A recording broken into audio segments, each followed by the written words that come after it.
आज हम पढ़ेंगे ESR स्पेक्ट्रोमीटर। इसमें क्या होता है, कोई भी ESR है उसमें कुछ स्वीपिंग होगी माइक्रोवेव फ्रीक्वेंसी में। माइक्रोवेव फ्रीक्वेंसी में ही क्यों होगी, क्योंकि वहाँ पे क्या है, पार्टिकल स्टेबल है, कांस्टेंट है उसके मैग्नेटिक फील्ड में, और जो मैग्नेटिक फील्ड है उसकी फ्रीक्वेंसी क्या है, कांस्टेंट है। वहाँ पे जो भी लीनियर मैग्नेटिक फील्ड होगा वो कांस्टेंट कौन से रीजन में रहेगा, माइक्रोवेव फ्रीक्वेंसी या माइक्रोवेव फील्ड में क्या रहेगी, उसकी फ्रीक्वेंसी कांस्टेंट रहेगी। जो भी कॉमनली ESR स्पेक्ट्रो में हम यूज करते हैं वो एक्स बैंड माइक्रोवेव रीजन में करते हैं। ठीक है, इसके बहुत सारे सिस्टम हैं, तो कौन कौन से हैं। First, microwave bride and resonant cavity. Resonant cavity का होना चाहिए। Second, electromagnetic and power supply with magnetic field control and magnetic field spread. देखो अब इसने बोला है रेजोनेंट कैविटी का होना चाहिए। फर्स्ट, माइक्रोवेव ब्रिज या रेजोनेंट कैविटी। रेजोनेंट कैविटी का ही क्यों होना चाहिए, क्योंकि जो इसमें क्लोज मेटल स्ट्रक्चर होते हैं कंसिस्ट, जो रेजोनेंट कैविटी है इसमें क्या होते हैं, क्लोज मेटल स्ट्रक्चर कंसिस्ट होते हैं। तो ये स्पेशल टाइप की क्या है, एक रेजोनेटर है। तो इसमें कौन सी रेजोनेटर कैविटी यूज होगी, जिसमें बहुत सारे क्लोज मेटल स्ट्रक्चर क्या हो, कंसिस्ट हो। सेकंड है इसमें इलेक्ट्रोमैग्नेट और पावर सप्लाई। इसमें इलेक्ट्रोमैग्नेट वो पावर सप्लाई जो भी हम करेंगे मैग्नेटिक फील्ड के साथ साथ वो क्या होगी, स्वीप होगी। थर्ड है डिटेक्शन। कोई भी चीज़ हम डिटेक्ट करते हैं बाय माइक्रोवेव से, किसी भी चीज़ से हम उस चीज़ को देखते हैं तो डिटेक्ट करते हैं सिस्टम को नॉर्मली डिटेक्टर से या सिग्नल प्री एम्पलीफायर से, फॉलोइंग बाय सेंसिटिव डिटेक्शन से। ठीक है, जो CRO होता है, CRO में भी हम देखते हैं जो साइन वेव कोस वेव जो बनती है वो रिकॉर्डेड होकर CRO में डिस्प्ले पे आती है। ठीक है, इसका ब्लॉक डायग्राम है वो देखो, इसमें सबका क्या रोल है ब्लॉक डायग्राम में। इसका मेन रोल है, देखो जो हम इसको माइक्रोवेव रीजन में ही क्यों ले रहे हैं, सबसे मेन एक जो इसमें इलेक्ट्रिक फील्ड के जो कंपोनेंट है वो क्या हो जाते हैं, जल्दी से डिसमिस हो जाते हैं। तो इसमें हम कौन सा वेव लेते हैं, माइक्रोवेव रीजन लेते हैं, माइक्रोवेव सोर्स लेते हैं। इसमें सिस्टम में क्या होते हैं, आइसोलेट होते हैं।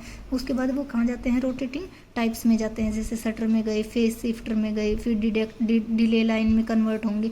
फिर उसके बाद रोटेटिंग के बाद ये किस में आएंगे, सर्कुलर में आएंगे। फिर क्या आएंगे, प्री एम्पलीफायर। अब बात आती है एम्पलीफायर क्या होता है। एम्पलीफायर होता है जो साउंड को क्या बनाए, लोडर बनाए, और सिग्नल्स को क्या बनाए, स्ट्रोंगर बनाए। उसको हम क्या बोलते हैं, एम्पलीफायर बोलते हैं। जो क्या बनाते हैं, जो साउंड को लोडर बनाते हैं और सिग्नल्स को क्या बनाते हैं, स्ट्रोंगर बनाते हैं, उनको हम बोलते हैं एम्पलीफायर। फिर किस में जाएगा, PSD। PSD means power spectral density. अपने किस में जाएगा, जिसमें पावर का क्या हो, स्पेक्ट्रल डेंसिटी हो, उसमें जाएगा। फिर उसके बाद वाई एक्सिस में आने के बाद इसके दोनों तरफ, एक तरफ मैग्नेट होगा तो दूसरी तरफ रेजोनेंट कैविटी। रेजोनेंट कैविटी वही जो मेटल की बहुत सारी स्ट्रक्चर को क्या करे, कंसिस्ट करे, उसको क्या बोलेंगे, resonant cavity. Magnetic power supply, कोई भी मैग्नेट में पावर सप्लाई हुई। उसके बाद किस में जाएंगे, पेन रिकॉर्डर होगा। जैसे सिंपल जो हमारा पेन होता है वो होता है, ठीक है, लेकिन पेन रिकॉर्डर का मतलब पेन के अंदर क्या लगाओ, कोई भी माइक्रोफोन लगाओ या कुछ भी लगाओ, कैमरा लगाओ, उसको हम बोलते हैं पेन रिकॉर्डर। उसमें क्या हो जाते हैं, रिकॉर्ड हो जाते हैं। रिकॉर्ड होने के बाद ये किस में आते हैं, अपने ऑसिलेशन होगा इसका पावर सप्लाई करने के बाद। अब बात आती है AFC। AFC क्या होता है, AFC होता है ऑटोमेटिकली फ्रीक्वेंसी कंट्रोल। अपने आप इसकी फ्रीक्वेंसी कंट्रोल हो जाएगी। मतलब फ्रीक्वेंसी क्या रहनी चाहिए, माइक्रोवेव में पहले ही बात पढ़ चुके हैं, क्या होनी चाहिए, कांस्टेंट होनी चाहिए। ठीक है, इलेक्ट्रोमैग्नेट मीन्स कोई भी बाहर से हम इलेक्ट्रिक मैग्नेट लगाएंगे। रेजोनेंट कैविटी मीन्स उसके अंदर बहुत सारे मेटल स्ट्रक्चर क्या होगी, कंसिस्ट होंगी।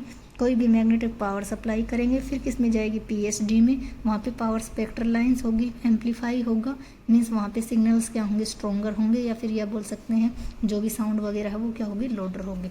सर्कुलेशन होगा, रोटेशनल होगा। रोटेशनल के बाद ये फेज शिफ्टर में जाएगा, शटर होगा, डिले होगा लाइंस का। फिर किस में आ जाएंगे, अपने माइक्रोवेव रीजन में। और फिर से देन हम क्या करेंगे, उसके ऊपर पावर सप्लाई करेंगे। जो भी हम रेजोनेंट कैविटी लगाएंगे वो कम से कम कितने मॉड्यूलेशन की होनी चाहिए, 100 किलोहर्ट्ज मॉड्यूलेशन कोइल्स की होनी चाहिए। मीन्स इसके ऊपर कितनी परत होगी, 100 किलोहर्ट्ज कोइल्स की क्या होगी, परत होगी। ठीक है, ये हमारे पास था ESR स्पेक्ट्रोमीटर। इसका डायग्राम देख लो, इसको हम बोलते हैं block diagram of A typical x band spectrometer.